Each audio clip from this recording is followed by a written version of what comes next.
Hello, good afternoon, everyone. Happy New Year. We'll be starting in another 2 minutes. We are waiting for a few more attendees to come.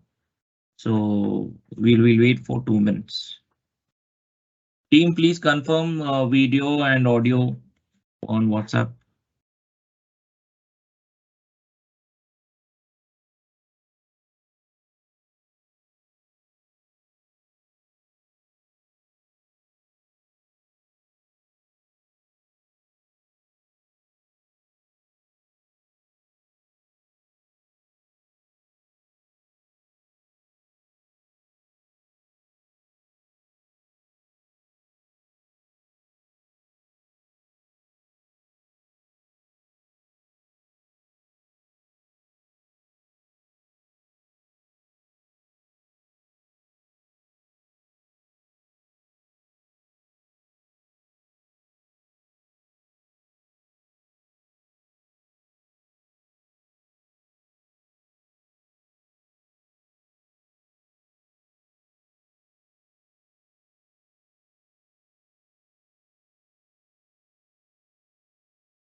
Okay, let's start. So welcome everyone, and thank you for joining. And Happy New Year, everyone. Okay, so this is our third Cyber Diwas, and we hope that you have been following us for the last two Jaagrookta Diwas, and this is something which we are running a series on. And we today I have along with me Mr. Gaurav Kumar. He's a senior trainer at our institute and have been doing various trainings in the cybersecurity space and also doing a lot of the cybersecurity related services for our parent company, Network Intelligence India. Okay, without any delay, we'll move forward. So, Cyber Jaagrookta Diwas, as everyone must be knowing, we have been doing this in terms of the awareness sessions, and this is on the guidelines which have been released by the Ministry of Home Affairs. So this is something which we have been doing on the first of Wednesday every month. And what is Cyber Jaagrookta Diwas? So we'll be covering the entire thing for you in another 1.5 hours. And we'll be covering what is Cyber Jaagrookta Diwas, why it is important, what are the cyber crime and stats, and why is it important for us to follow certain cyber hygiene practices. And Mr. Gaurav will also explain us what exactly the case study is. And today we are going to cover something very important, that is the browser security, which we use it day in and day out. Okay, and then later on we'll be taking up questions in terms of the today's topic, and of course there are certain other questions as well which will be coming in terms of the cybersecurity awareness, so that we will be covering. So this is the agenda for today's webinar. Okay, moving on to what is Cyber Jaagrookta Divas and what is and why and how it is important for us in terms of the various cybersecurity practices. Okay, so the Ministry of Home Affairs had advised all the entire institute, all the Indian states, including the institutions as well as the organizations across India, to observe first Wednesday as their Cyber Jaagrookta Divas. So this obviously we know cybersecurity is very important, and it is the crimes are increasing exponentially throughout. I mean, if you calculate it, and in terms of the various reports also which are there, it is growing exponential, and it is becoming very important for all of us to practice this, not only in terms of the organization's security, but in terms of your personal cybersecurity as well. Okay, so that is why the Ministry of Home Affairs had come up with the thing called Cybersecurity Diwas to be observed on every first Wednesday. So this can be done in any form, like webinar, seminar. There are quizzes, workshops. We recently did it for one of the engineering colleges, wherein we made them aware what cybersecurity is all about and why it is important for them. So because they are students and they are going to enter into a corporate world, and how it is important to have a data security in place, or why is it important for them to understand the cybersecurity? Because at an organization's level, you are not only protecting your data but also protecting the organization's data as well, right? Like we'll cover it in the next slides. Also, you must have heard about various hacks recently also, like the Twitter hack, like the big basket, WhatsApp, any, I mean, big names wherein the hack has happened, right? And the data has been breached, and it is available on dark web for sale, right? So it is important for them to understand why it is cybersecurity is so important, and what they need to do, and how they need to protect themselves and their family as well as the organizations as well. So that is something we have been doing also, and we are here today to understand that as well, right? So moving on to the broad topics which usually the ministry has asked us to cover is this topics wherein cyber crimes and its safety, hygiene practices for a day-to-day usage of internet, like be it be it your public Wi-Fi, or when you're using certain payment methods or using your ATM cards, or all those things. That is something which we practice. Social networks, again, social engineering. We use social networks, right? Facebook, Instagram, Telegram, WhatsApp, all those things which we use to connect to our friends and family. That is something via the social network. It becomes very important for us to safeguard ourselves and use our information very wisely, because these are something wherein the hackers use in terms of social engineering, and how usually they get the information out. Of course, Mr. Gaurav will take us through a deep dive in how and when and exactly the hackers exactly try to manipulate the data or fetch the data using various tools, etc. And that could obviously lead to data theft, right? So that is something, social network, that is also is one of the topics which the ministry has asked us to cover. Okay, electronic payments and safeguards. So this also we covered last time in our last Cyber Jaagrookta videos, wherein we we covered UPI payment methods, how it is important, and what are the crime rates, and currently what are the stats for the UPI payments, and what are things and you need to do in terms of using the payment method, right? So that is again we covered it last time. And IT Act and Indian violence. So this is something again we'll not be moving into a deeper dive in this particular part, because that is again subject to the law. We'll be giving you an idea of exactly what that means and how it can affect you as an individual or an organization, right? So these are the broad topics.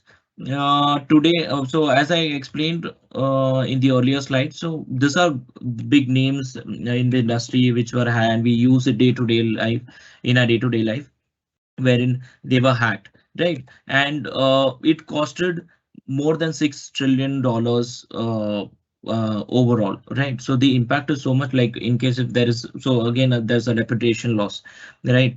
Business continuity is something which they need to take into cover, right? And again, obviously, the individual's financial loss is also taken into consideration. So as per one of the reports, it says that we are going to lose around $10 trillion in the next 2 to 3 years, right? So this is as per one of the reports which says that we are going to lose $10 trillion, that it can be in terms of ransomware, it can be in terms of the funds which you would lose as an organization or a company or an individual. That could be something which we could lose. And of course, there is downtime and then business continuity, reputation at stake. You must have heard about the recent share crash, right, of one of the banks, leading banks in Australia, because of something which they disclosed, right?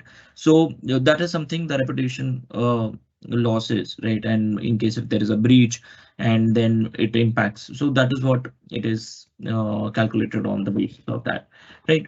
Moving on to what usually cybercrime is and who all are involved, and then how it is affecting us, right? Like cyber warfare or cyber fraud, cyber terrorism, cyber extortion, and cyber sex trafficking, right? So these are something which are prevalent over the in and around the world, because of, again, massive use of data. And of course, there are a lot of things available on the internet, and because of which the hackers try to lure you in the net and then try to extract information. And of course, there is financial loss involved, right? So that is something which usually happens, right? And this is something which I was speaking about, that there is around and this report states that around $10 trillion we are going to lose in next 2 years, right? This again can be in terms of ransomware, etc., right? And as we speak, there are number of attacks happening across the globe, and like phishing attacks, scam attacks, and phishing attacks. That's again we would be covering in detail when we cover the browser security today. Mr. Gaurav will be covering. And of course, once there is a breach, it usually takes around more than 150 plus days to discover when there was a breach, and we need to find out how it happened. And there are a lot of forensics involved into the case, and then eventually we find out, okay, fine, this was the root cause of that particular thing, right? So it usually takes that much time in order to identify the particular breach, right? And this again is something very important. That is why we are doing this. Like, we need to be aware, and we need to be extra careful when we are dealing with emails or messages or calls, any of the things which we think that it is genuine, right? Because a lot of things and a lot of scams are happening right now. You must have heard about the electricity scam, or recently a scam is going around with respect to, because of the holiday season, you would be getting and phishing emails wherein it says you got on a Christmas gift, a secret Santa, Amazon voucher, and things, and people fall for it, right? Because that is something which is going around. So that is social engineering. Of course, they try to lure you into honeypots or traps, which could lead to a bigger loss to the company or an individual, right? So 95% of the cases is human error. We fall for that, right? So we have to be extra careful. You did not hesitate to confirm with the person, in case if, say for example, you are in the finance department, right? You get an email from the MD or the CFO to transfer certain funds on an immediate basis because he is stuck somewhere in another country, etc., etc., right? Do not hesitate to reconfirm whether that is something they really want. Because so hackers are so, I mean, they track you on social media. They see whether they target the management, right? Because that is something which they want. That is something wherein the money will come from, right? So do not hesitate to go back to your whoever has sent you an email, that whether you have sent this email, whether you have demanded for this particular thing, right? And we could save a lot of money here, right? So this is something which we should follow in terms of uh, as in best cybersecurity practices for an individual level as well, right? So moving ahead, the browser security, and Mr. Gaurav would take over and explain you how exactly and why it is important and what all things you should take into consideration and the hygiene practices, etc. And of course, he would be taking you through a case study also in terms of what exactly and how we can do that. And we will be showcasing a video as well so that you can understand it in a better way. Right. Gaurav, over to you. I'll stop presenting and you can take over the screen as well. Just go on mute and you can share the screen. I'll pick off my camera as well.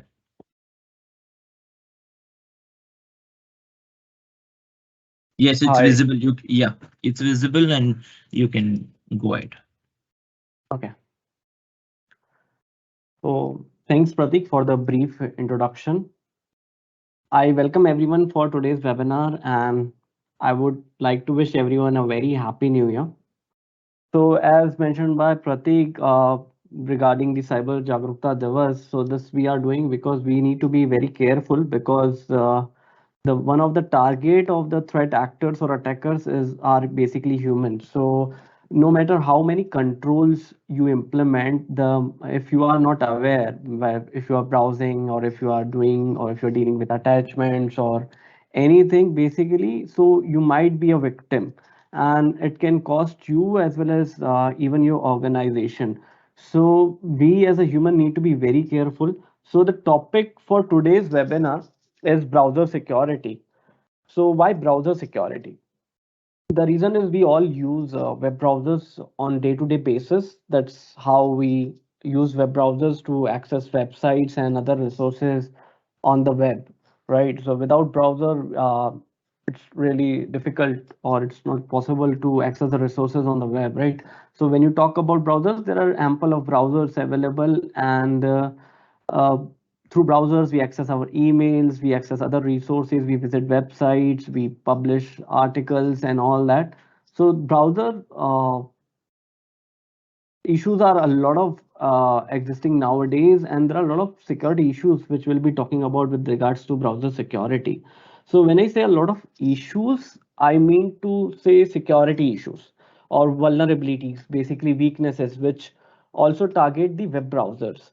So let's say, for example, if there's no browser security, and or if you are using a insecure browser, or if you are not taking care while clicking here on any link or malicious ad or any other hyperlink, so it can result in different issues like installing malwares like spywares, trojan horses, keyloggers, without having an idea that those got installed on your system. And of course they will not benefit your system, they will definitely going to harm your system or computer or resources like files or data or information, whatever you have on your system, right? So you need it's very important that we should start looking for secure behavior through browsers or security of the web browsers. Other instances are there when you talk about browser security is execution of client-side scripts which can cause issues, and if there are security weaknesses present or flaws which are present in the browser itself, then depending upon the type and severity of that flaw, there will be relevant impact. So you might have data breach, you might be a victim of malware which accesses all your data and you will not be able to access any of your data. You might be redirected to some malicious sites where the site will be a lookalike site of a actual genuine site, and it will ask you for entering your credential. So depending upon what is the motivation of the attacker, there might be different attacks. And there are different tricks, there are different techniques which are being used by attackers in order to leverage those attack and get access to your data or information. So not always having access to your information is the ultimate aim of any security threat or any attack. It depends on what the attacker wants. The attacker wants your data, the attacker wants to redirect you, the attacker wants to basically monitor your system, or they want to basically access your system resources, by some sort of infection, or anything. So it totally depends on the threat actor or attacker's motivation, what they gonna do. So most of the time the users are even not aware of the web browser settings which needs to be reconfigured or properly configured. So generally when we go to browsers or when we launch any browsers, we basically stick to the default settings, right? And many of us don't know how to what are the secure settings to be done, what needs to be turned off, what other level of protections offered by those browsers, because nowadays browsers are quite smart and they have some security features which come with them, but we don't use those features. And of course we try visiting any site without verifying other details like the site is genuine or not, on what we also don't regularly check for the extensions or plugins which are actually installed on our browser. Even a lot of people have a very bad habit of or I say have a habit of using a lot of web browsers. And what happens is sometimes the users are habitual to use only one browser and they install a lot of other browsers too, and they don't check what extensions or plugins have been installed, and whether the browsers are updated or not, and they perform each and every activity or every task using the same browser. Like let's say for example, they are doing a banking transaction, so they are using one XYZ browser, and then they are basically trying to download certain softwares or games, and from untrusted sites they again use the same web browser. So these things should not be done, because you are trying transacting the banking transactions using the same browser, and you basically trying to do other tasks using the same browsers. So it may be a cause of concern. So nowadays, as I said, browsers provide more features and functions, so it can cause a lot of other risk also. See, the feature should not be used at the cost of the security. There are a lot of features being offered because they want to market their own products. Like this browser is more better than those browser. This browser does not track you. This browsers give you more better results or and all that thing. But you need to make sure that you only use certain features, or you need to make sure that you don't fall for the trap of that particular feature, that and see what security concern that features involve, because a lot of user related features or functionalities people are using, but those have security concerns, and as an end user or a general user, we are not aware of those security concerns, because we haven't been a victim of any such security issue, or it might be that we might be have been a victim but we are not aware of. So enabling a lot of features provided by the browsers will increase the attack surface and a lot of risk. So when we talk about browser security, so what we mean is actually safeguarding or protecting browsers from any type of compromise or breach of privacy. So as mentioned by my colleague Pratik, there were a lot of cyber crimes happening, and there were a lot of breaches happening. So if you go online and if you check, the data breaches are quite happening nowadays, because there's an abundant of data which needs to be handled, and it includes both your sensitive data and non-sensitive data. And you don't know as a user what is the value of that data, but the attacker definitely does, because these are basically sold to online forums or online black markets, and they have some sort of cost associated with it. So if you check, there are a lot of data breaches happening nowadays, and the most common type of data breach is a personal data breach and a financial data breach, where you get the personal records. When you talk about personal details, we have to get the records of the uh, people whose data got breached in a particular breach, and many times multiple breaches include the data of the users. When you talk about financial data, you are talking about the payment card details or credit card details, all these related information. So we want to safeguard or protect browsers from any type of compromise and any type of breach. So proper secure settings should be used, and because it will prevent accessing websites and pop-ups that are basically not safe, or those are basically insecure. So what we'll be discussing in today is we will discuss about some of the browser threats. So we'll talk about some of the browser threats. We'll then talk about keyloggers, where we'll understand what are keyloggers, and we'll also talk about certain keylogger extensions.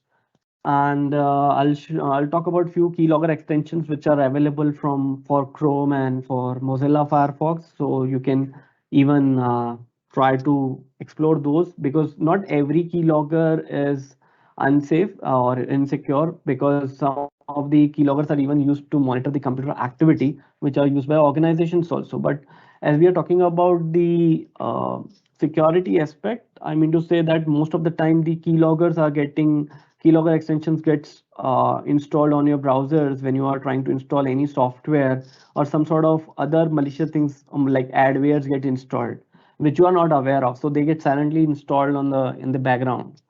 Then we'll move on and we'll talk about something called info stealing malwares or information stealing malwares, because nowadays there's a quite rise in information stealing malware. And what exactly is basically malware, and what exactly are info stealing malwares, then some of the popular information stealing malwares. And later on, when we'll move on to the case study, we'll talk about one of the very popular info stealing malware.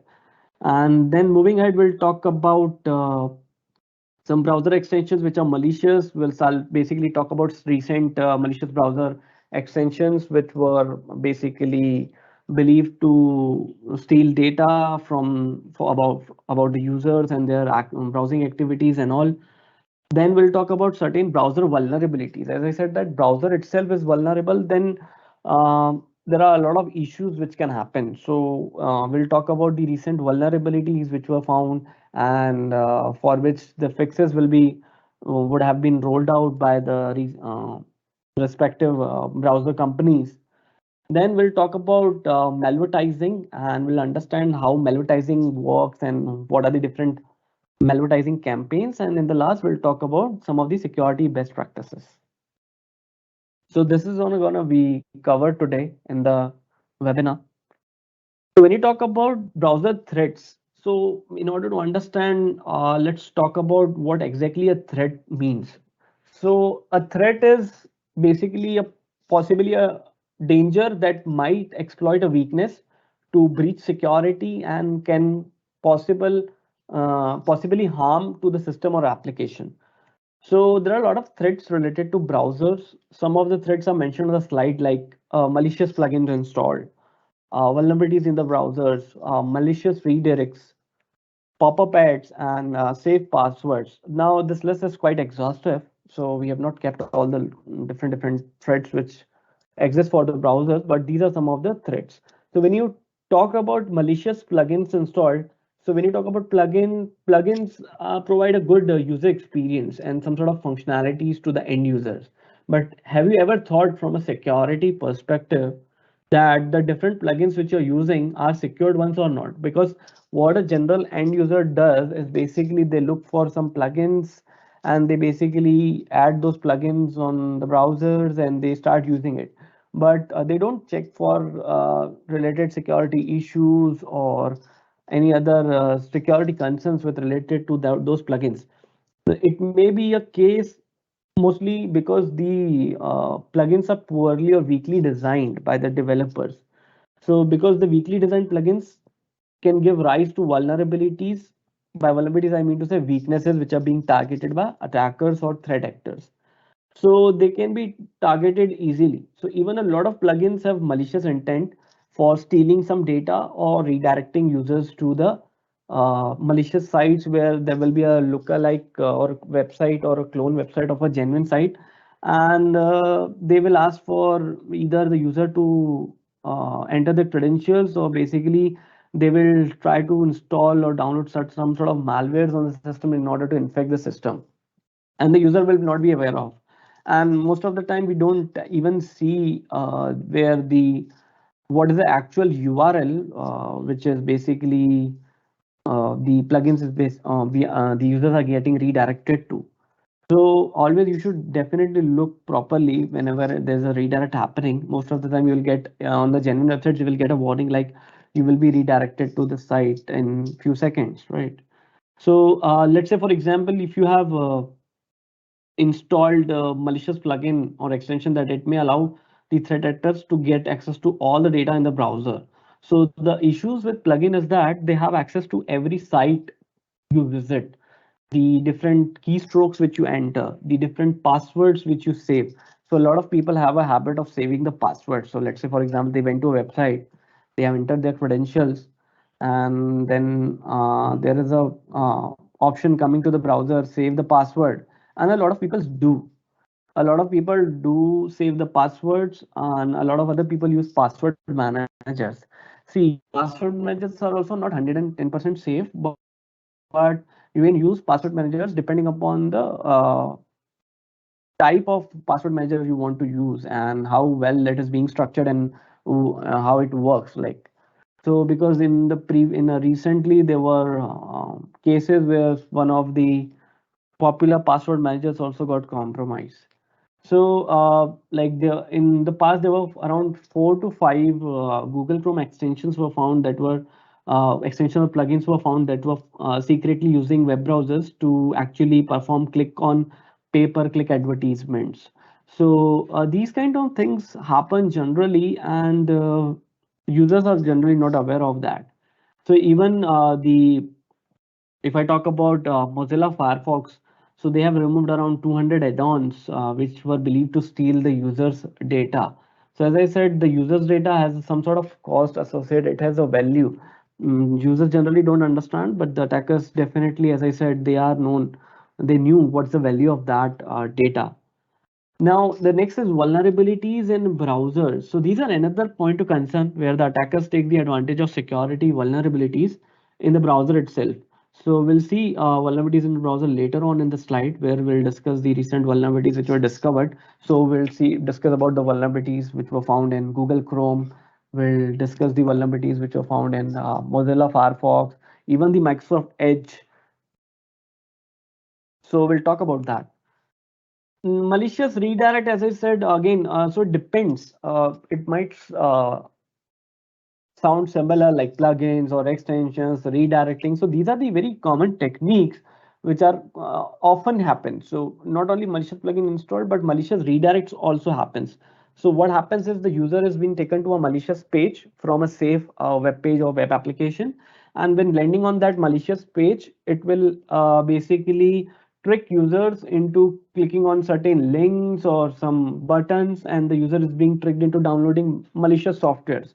Or it may be ask the user for credentials, and then the user will enter his or her credential, and the site will not actually give the entire login page because this that was being set up and that was being under the control of attacker. So you will might think that there's something wrong with the site, and the attacker will get access to your credentials.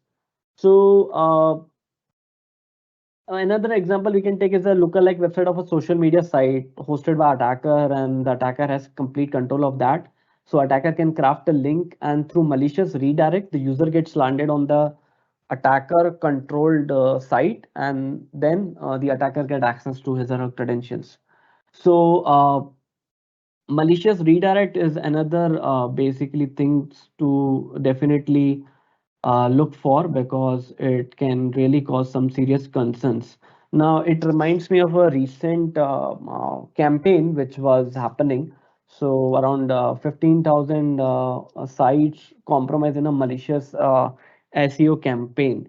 So what was there actually? There were basically malicious redirects which were basically visible, and it was designed to increase the what do you say authority of the threat actor site for search engines. So they used a poisoning technique to promote basically some fake low quality Q&A sites that were basically same lookalike website of some real applications. So what they basically did is they basically use malicious redirects, and most of the commonly infected pages had this because it was related to WordPress site, so it had this pages like WP signup or WP cron.php, WP comments, like those. So the compromise help the malware to execute the redirects to the websites of the attacker's control or attacker's site, and this basically lead to this particular attack. Then the next is pop-up ads. As Pop-ups are quietly used by attackers to infect computers or systems with malicious code, and they will try to force the users to accessing insecure web pages, downloading malware. So there are different ways, and the ways differ. And attackers also getting smarter nowadays. It's not the only the same technique which they used to do long time back. They are doing the same.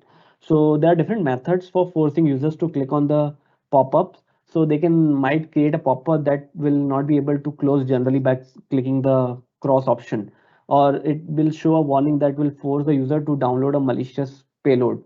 And generally most of the time the pop-up ads are not safe, and you should never click on them. Some of the examples you can take for pop-up ads is you will get pop-ups like your system is running very slow, or your system is infected with virus. Click on the remove button to get rid of it. This is one of the very common uh, what do you say pop-up ads which you see, and you should never click on such ads. And the next is saved passwords. Save passwords on the browsers. I do understand that a lot of people have a lot of passwords, and it's difficult to manage those passwords. And a lot of people, as I said, they use the browser feature to save the passwords. So you should never save your passwords on browsers, because it's not a good security practice. So if the browser gets compromised, then your passwords will also get compromised. So do not allow your browsers to store or save passwords. For that, you need to reconfigure the setting in your browsers, right? So you need to disable save passwords. You need to look for autofill disable and all that.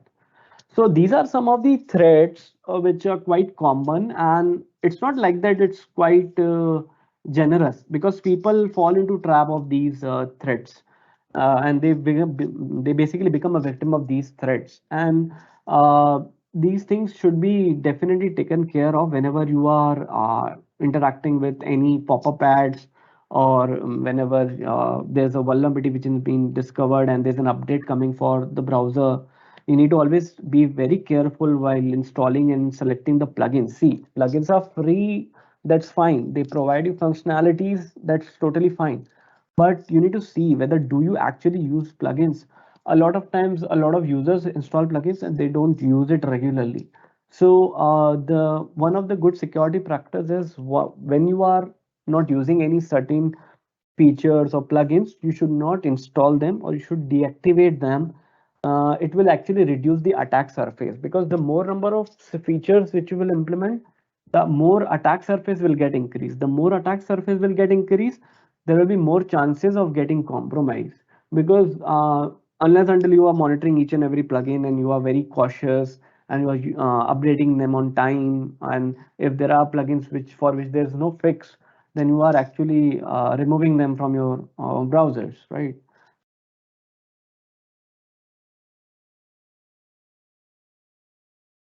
Then keyloggers. Yes, keylogger is another thing which we want to discuss. So keyloggers, basically also called as keystroke loggers. So this is basically it tracks or logs your keystrokes on the keyboard in a covert manner or a secret manner, that you don't know that your actions are being monitored. Now, again, this is usually done with malicious intent in order to collect your information like account information or usernames or passwords or other data, credit card numbers and all that.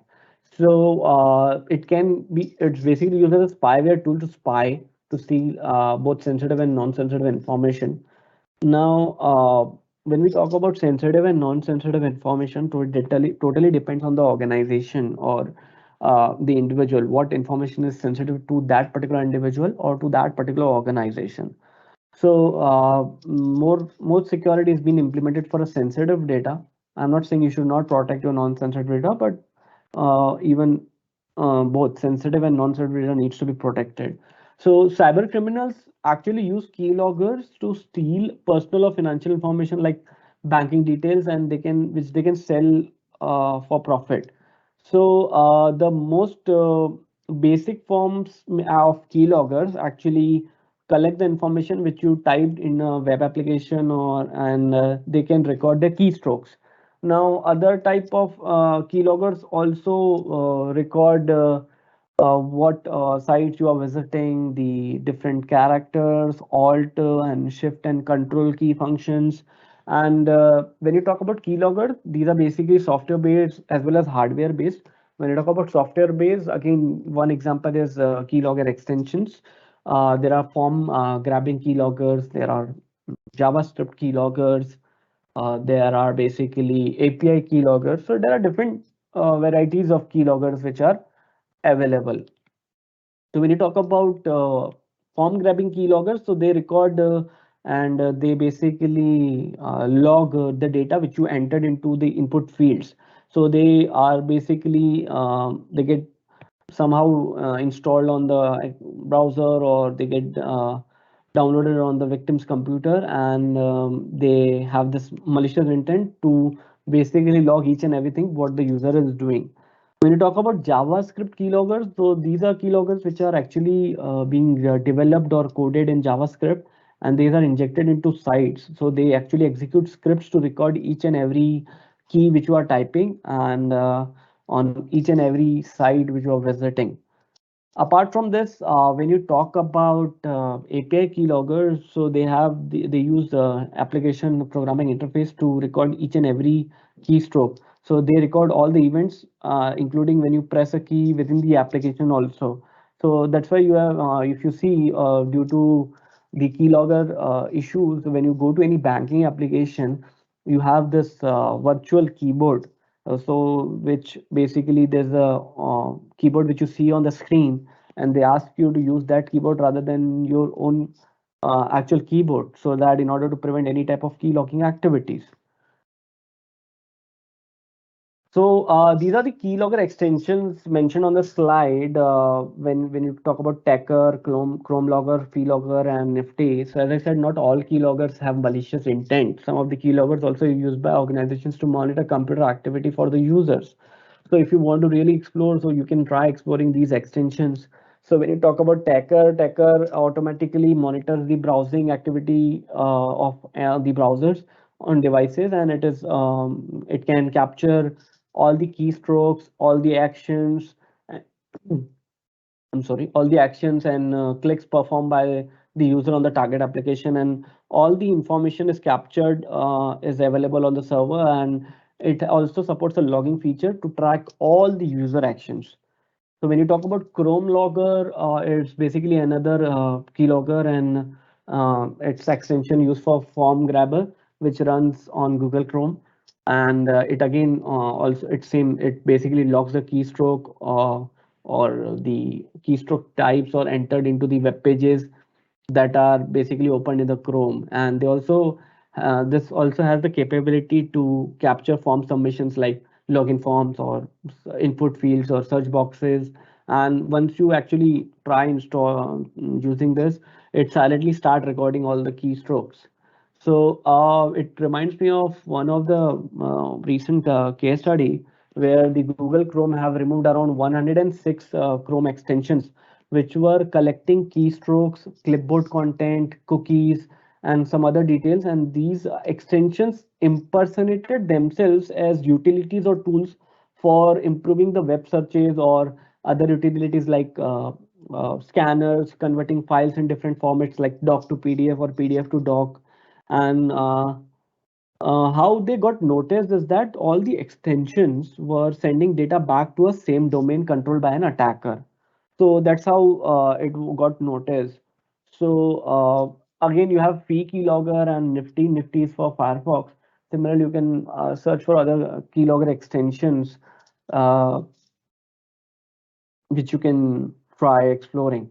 Then, when you talk about keyloggers, how to detect keyloggers? So there are certain behaviors for which you need to see or which you need to take care of. So let's say, for example, you are seeing a disappearing, you are not able to see your cursor, or you have a disappearing cursor whenever you are browsing, or there are basically your mouse movements are lagging, or you are basically typing and it takes some time in getting type whatever you are typing on the site or on during browsing online, or your browser is quite working very slow, then you need to definitely look regularly upon the installed extensions and plugins to see which extensions are involved, which extensions are installed or not. Because as I said, a lot of the, extensions and adwares and malwares get installed, which the user is not aware of. So you need to regularly monitor the different extensions, plugins, and add-ons which are actually associated with your browser. See, security, when you talk about security now, security is not a one-time thing. As I said, if there are security concerns or issues, you have security controls for that, right?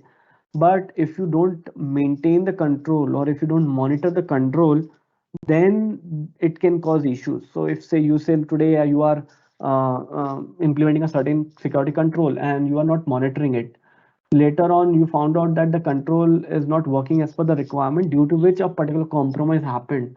So that will, then you cannot say that the control is not working. All, yeah, right, control is not working because there's some sort of modifications in the control, but you haven't monitored it. So that's why it takes more than 200 days to find out that there was an attack, because there is no sufficient monitoring, there's no sufficient logging and monitoring, and if there is, then there's no proper action is being taken in a reasonable time. So if you have logging mechanism in place, let's say for example, and you are monitoring it, but you found out there's something suspicious, but you are not taking action on time, then there's no use of implementing those controls or logging and monitoring. So you should always check for the installed extensions specifically for keylogger. Even when you are using your system, you should regularly check the installed programs on your system, because a lot of times you update any application or update any software package, some other additional uh, applications can get installed. So there might be scareware, or there might be adware. Okay, let's move on to the information stealing malware. So today, most of the threats, one of the biggest threats are malware, and another is data breach, as I said. So when you talk about malware, malware is basically malicious software, and it has been written or it has been developed for damaging the system, application, or browser, or any network. So it can cause some sort of damage to the system when it is successfully delivered, and it tries to steal information from the application or computer, and the motive, the aim or goal of the malware depends on the type of malware or the group. So there are different signs of malware whenever you want to look for if your system or your browser has been infected with a malware. Is you see a lot of ad pop-ups, you have crashing of your systems, or new extensions or add-ons getting added to your web browsers, the high system resource usage and all. And there are different types of malwares like virus, you have your trojans, you have your rootkits, you have your worms and all that. But nowadays there is a trend of info stealing malware or information stealing malware. So what is info stealer is basically a malware that collects, as the name suggests, info stealer. So information stealer, stealing of information. So it collects information from a system and again sends the data back to the attacker system. So it collects and gathers details like user credentials stored in the browsers, gaming accounts, email services, or crypto wallet information from infected computers. And again, it gathers all those info and it sends it back to the malware operator. And again, the data is being sold online. So when you talk about info stealers, so there is a huge rise nowadays in info stealers, and most of the malwares are info stealers nowadays. So they use different methods for data acquisition or data collection. like hooking browsers and stealing credentials that are typed by the user in the browser, from form grabbing, as I mentioned earlier, information from using key logging or stealing passwords which are saved in the cookies or web browsers or systems, then using the web scripts that are again an extra which actually tries to add extra fields to web forms, and then again these information being submitted to the attacker.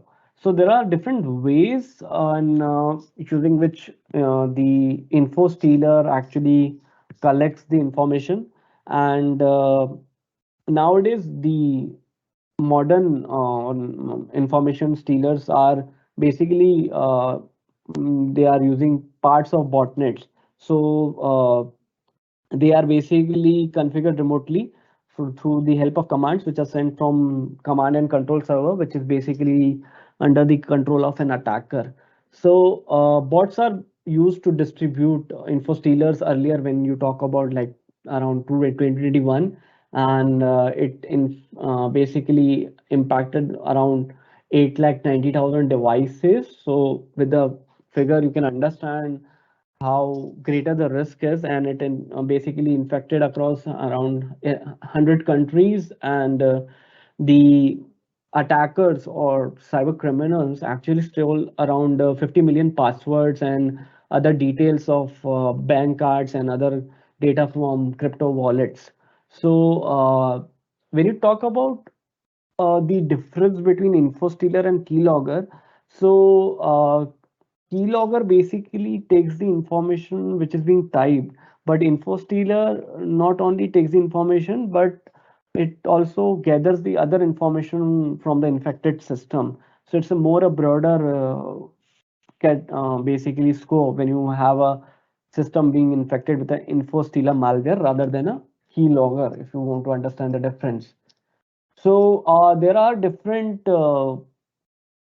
info stealing malwares if you check online. So as per one of the recent report, so by the cybersecurity companies around analyze, there were 34 groups. As I said, these are malware families are associated with a particular group. So the most widely used stealer was Redline, which we are going to discuss a little bit about Redline stealer in the case study. And the red line stealer was used around 23 groups, and another one quite famous apart from red line is raccoon info stealer, which was around used by 7 to 8 groups. So what happens is basically the threat actors or attackers, they actually inject or embed links for downloading of these stealers into like reviews for popular games on YouTube, or when users go online and they try to download a pirated software or game. So these basically these are used by these attackers to secretly download this info stealer malware onto the system. So there are, apart from Redline and Raccoon, there are as a info stealer called Blackguard. There is basically another stealer called Marth. There's another stealer called Jester. So when you talk about Jester, so Jester is again one of the info stealer, and it targets the browser cookies of the victim, in credentials, instant messaging applications, gaming softwares, and other details. So what it does is basically it collects passwords, cookies, autofill information, uh, history, bookmarks from different browsers, and the it collects information from password managers also.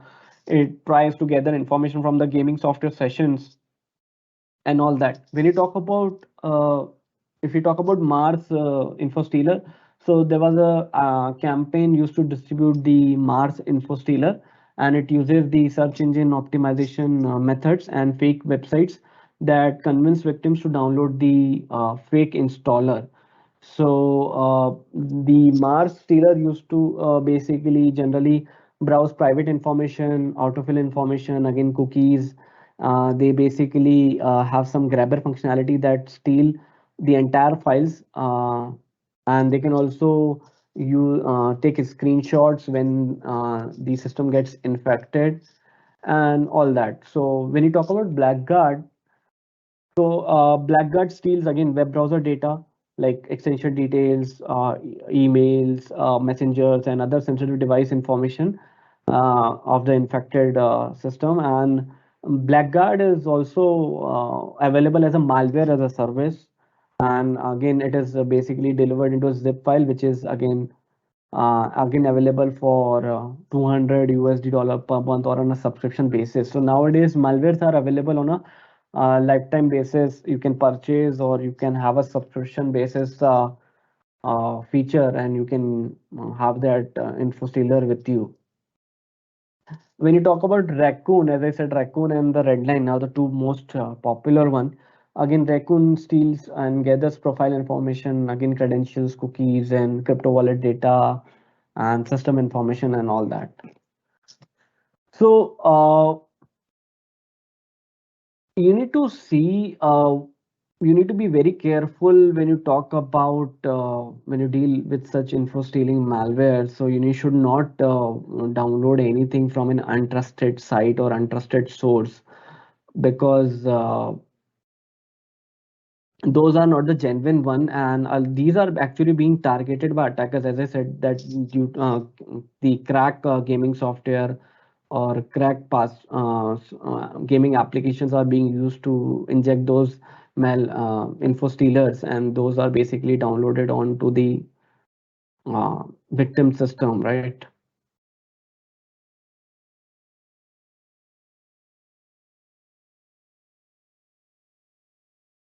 Okay, with that, if we move ahead, these are the, when you talk about vulnerabilities in the browsers, so there were 9 zero-day issues were found in Google Chrome in 2022.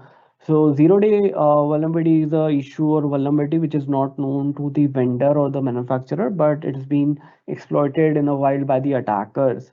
So these were discovered, and later on the fix were issued by Google Chrome.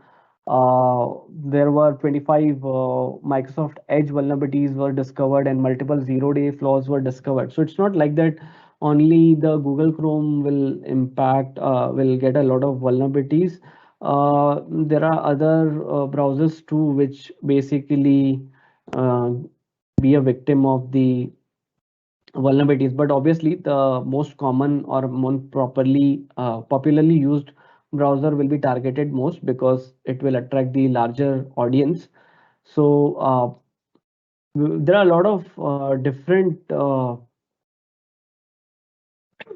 I'm so sorry, different vulnerabilities which were discovered in the different browsers. So let me talk about in brief what were exactly the vulnerabilities. So let me talk about the uh, Chrome browser update to for a zero-day vulnerability. So that vulnerability got severity of high, and it was a basically type confusion issue in the JavaScript engine. So when you talk about type confusion vulnerabilities, so these can be used by attackers to perform out of bound memory access, which will actually allow the attacker to remotely execute the code, basically the arbitrary code execution of attacker's choice. So there was a lot of exploitation was happening with, of this vulnerability.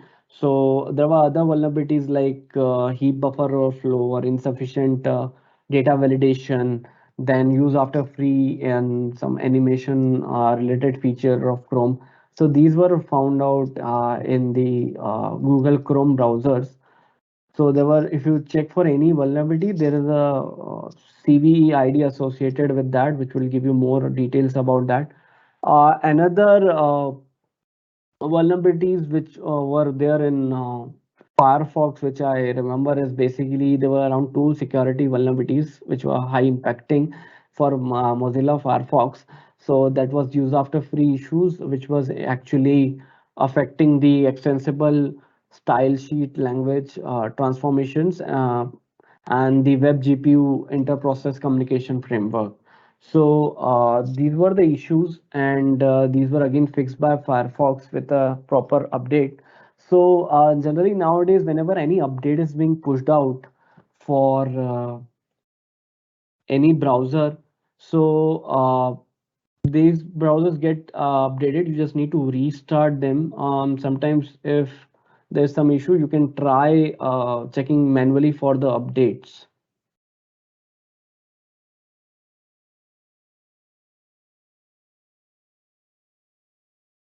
Apart from this, if I talk about the Microsoft Edge vulnerability, so it's not like that the Microsoft Edge browser is away from any type of vulnerability or any type of security issues. It too have security issues like it had around 25, as I mentioned on the slide.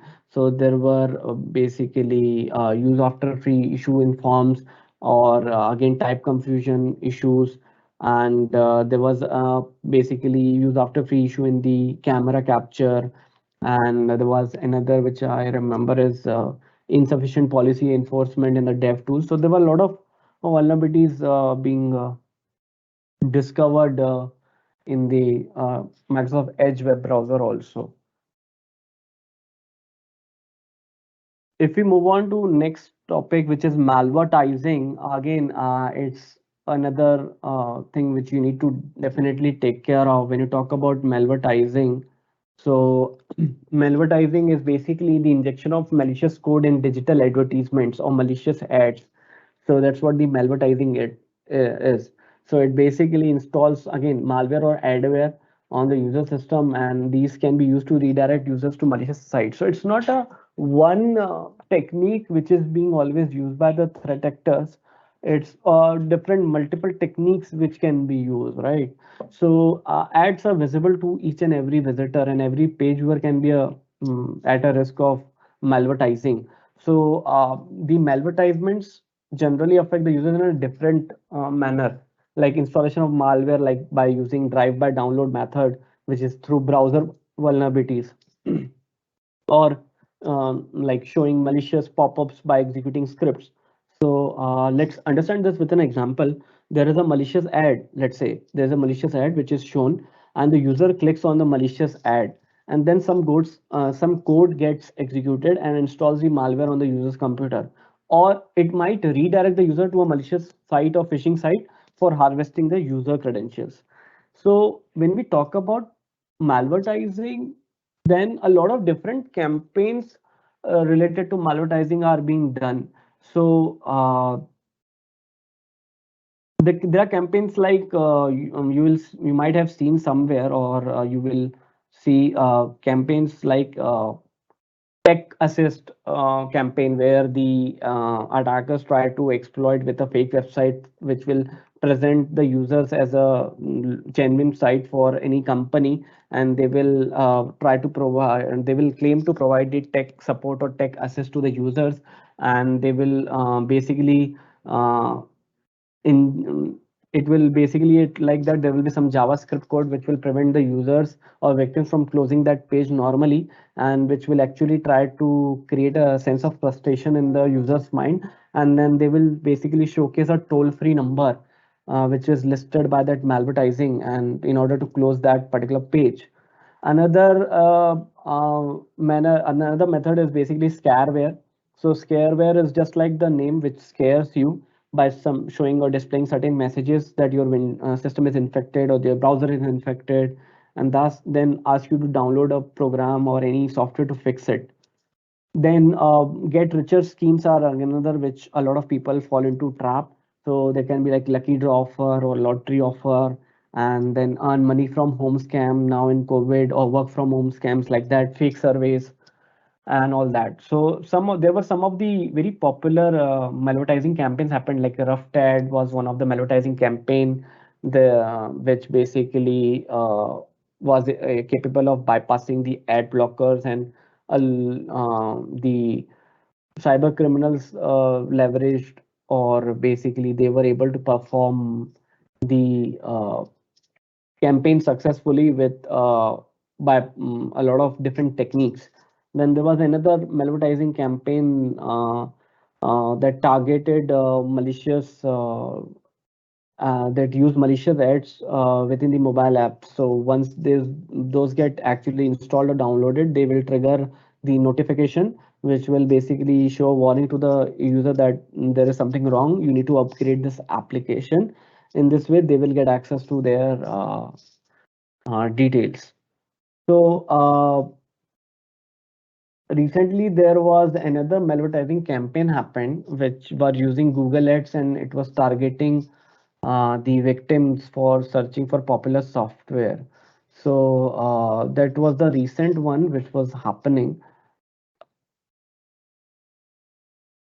So what was happening in that, the different end users were searching for different widely used or popular softwares, and the campaign, what campaign did was they abused Google Ads to serve the malware through malware was mostly the info stealer, and the main trick was to convince the users into downloading some programs or some unwanted applications.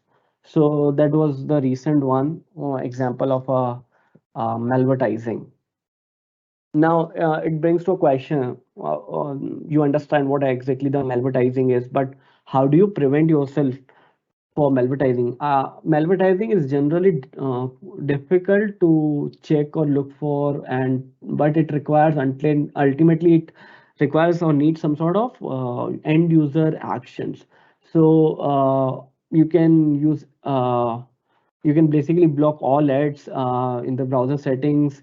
You can use prevent the use of Flash and Java in the browser, and you can update your plugins as well as browsers, which will again prevent some sort of malvertising attacks.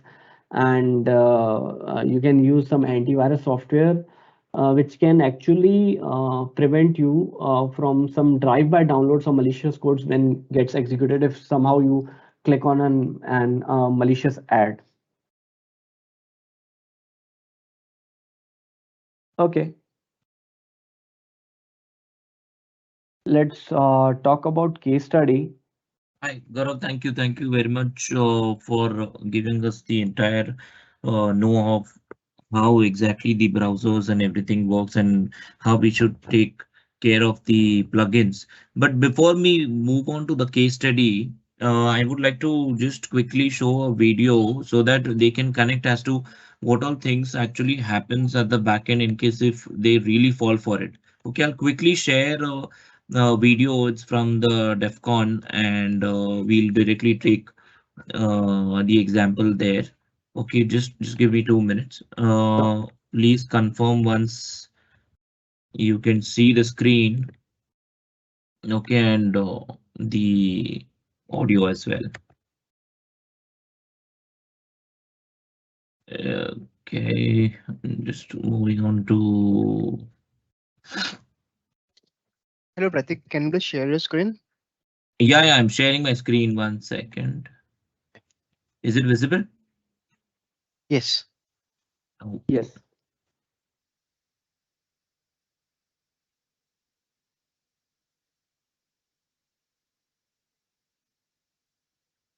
just let me know if the audio is also.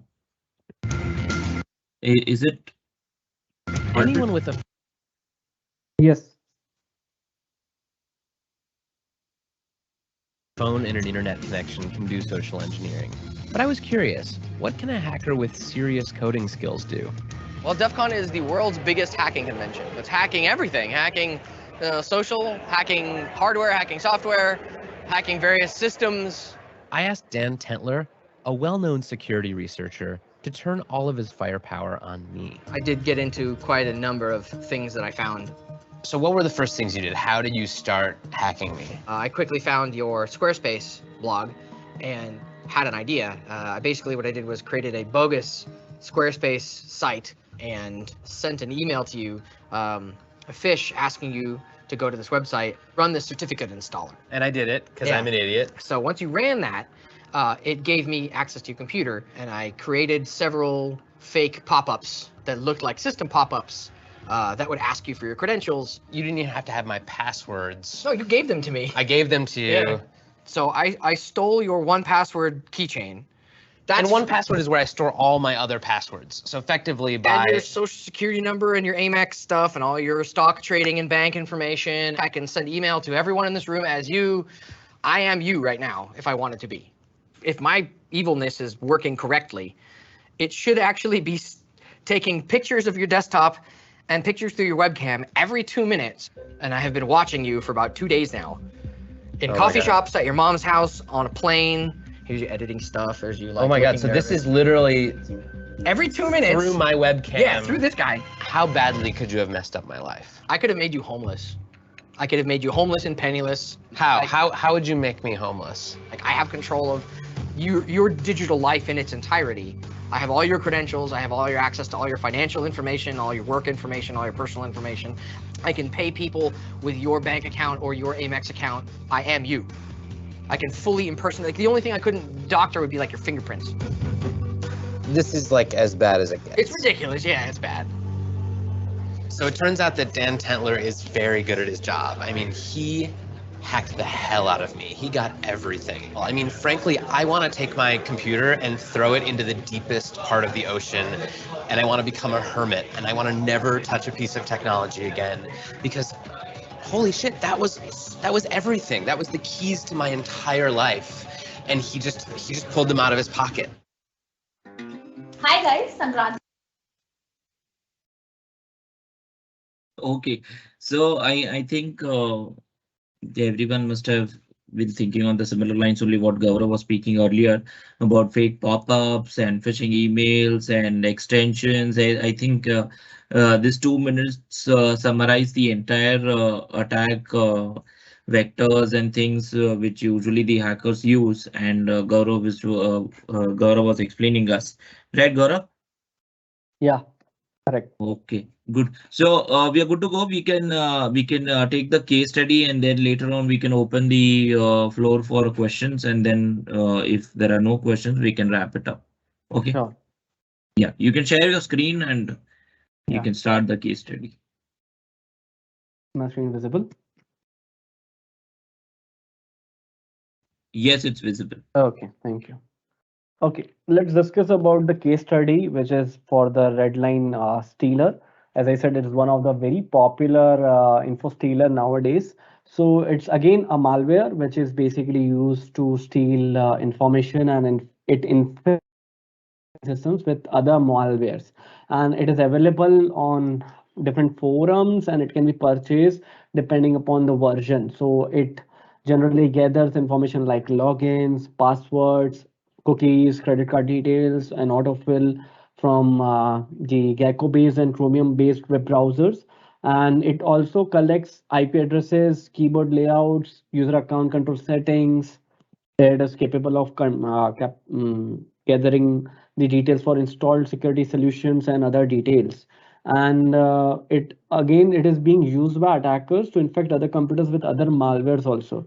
So how the Redline stealer basically infects the system? So through website links which are given in the videos, mostly the YouTube videos, for promoting a particular pirated game or something, and the systems can get infected after executing the malicious file from the archive file downloaded on that with that link. And in some other cases, the cyber criminals are basically running spam campaigns where they try to convince the user to actually download the malicious attachments, and sometimes even they are using techniques like free file hosting or freeware download sites or some untrusted and unofficial sites and all that, and third party downloaders. And even they are using some techniques like rogue or fake software updation tools, which can be really dangerous if you try doing that and not downloading the updates from a official and a trusted source. And from some time back, they are even there's a new spam email campaign started to distribute this Redline stealer, where they are basically offering some sort of medical related help to related to COVID disease and all that. And recently even it has emerged and it has been enhanced, and they were basically, this stealer was impersonating itself as a legitimate or a genuine password manager. So there is a lookalike fake password manager download page, which was used to actually circulate the ISO file, which contains a file that start infecting the system with the red line stealer. So this how this red line stealer has done a lot of disastrous things, and other operations like downloading and uploading files, executing commands, sending information back to the attacker is basically generally performed by this Steeler. Similarly, there was another, as I said, there is a rise in, and there is a quite a huge rise in the info stealer. There was another recent info stealing malware basically being circulated. So that is called the PPI malware, which is pay per install. So which is basically what you say a downloader for malware, and it is used to basically circulate the info stealing malware called Rice Pro. So it has some sort of similarities with the other stealer called Wider, and the mm, PPI download or malware is quite enhance in its capabilities. So that's what the recent one is going on nowadays. So it's like that. It's not gonna stop. There will be some other different stealer. There will be some other malware. There will be some other threats related to your browsers. There will be some malicious extensions or plugins or add-ons. Some different techniques to redirect the users to malicious sites and then asking for their credentials. So it's gonna happen. Most probably every day, every minute. The only thing is we as a user, we as a uh, human, we need to basically be very, very careful while interacting with anything online throughout the browsing, and we need to make sure that we even keep ourselves aware with the recent vulnerabilities and different techniques which are being used by cyber threat actors. So that if you are see if you are not aware, you are not going to take actions. If you are aware and you seriously know that there's something going to happen, then you will take those actions and you might prevent yourself from being a victim of any such attack. Okay, with that, let's move on to the last section, which is best practices. So these are the some security best practices which needs to be followed. These are quite straightforward. Like you need to enable automatic update on your all the web browsers. And one piece of advice is only keep those browsers which you regularly use. Do not keep unnecessary browsers for the sake of having a lot of browsers. As I said, the one of the good practice recommended practices only keep those things in your system or in your browser or those applications which you actually use, because it will reduce the attack surface, right? And install and update antivirus softwares. You should be very careful while dealing with attachments, and please do not open any such emails which has not come from a known sender. And because a lot of malware infections happens with the emails also. And you need to properly monitor browser extensions, like which extensions you have installed and which extensions you haven't installed. The extensions which you haven't installed, you should definitely remove those extensions from your browsers. uh, and you should always look for hyperlinks whenever you are going on a particular link. So if you mouse over on that particular link on the bottom left of the screen, so let's say for example this is a link. If you take your mouse cursor over here, then here in the bottom left you will see the actual link. So you need to see that it is the actual link which is showing. You need to block all the pop-ups in your browser settings. So you can quickly check online how to block pop-ups on Google Chrome or Mozilla Firefox or Microsoft Edge. And you should not use autofill feature, and you should not store passwords in browsers. Again, these can be disabled in the browser settings. So some of the browser settings which you should keep enabling is you should disable safe passwords, you should disable autofill, you should manage cookies, you should not allow all the cookies for all the sites. You can use one enhanced protection feature by the Chrome, which has some sort of security features. And in Microsoft Edge, you have your different enhanced security levels which can be used. So these are the things which, as a user, you should take care and you should use it in order to be protected from any type of online threat related to browsers or any other security issues. Okay, with that, let's open the session for Q&A if there are any.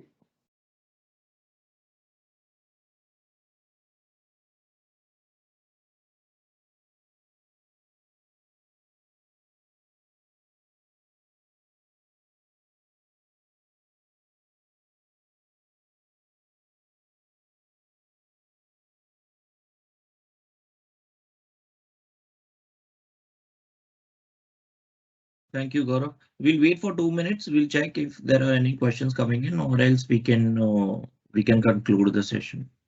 Sure.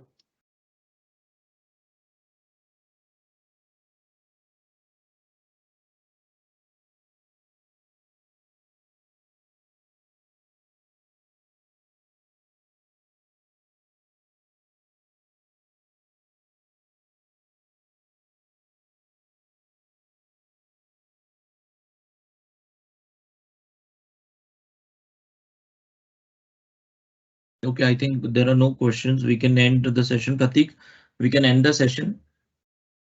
Yes. Gaurav, thank you.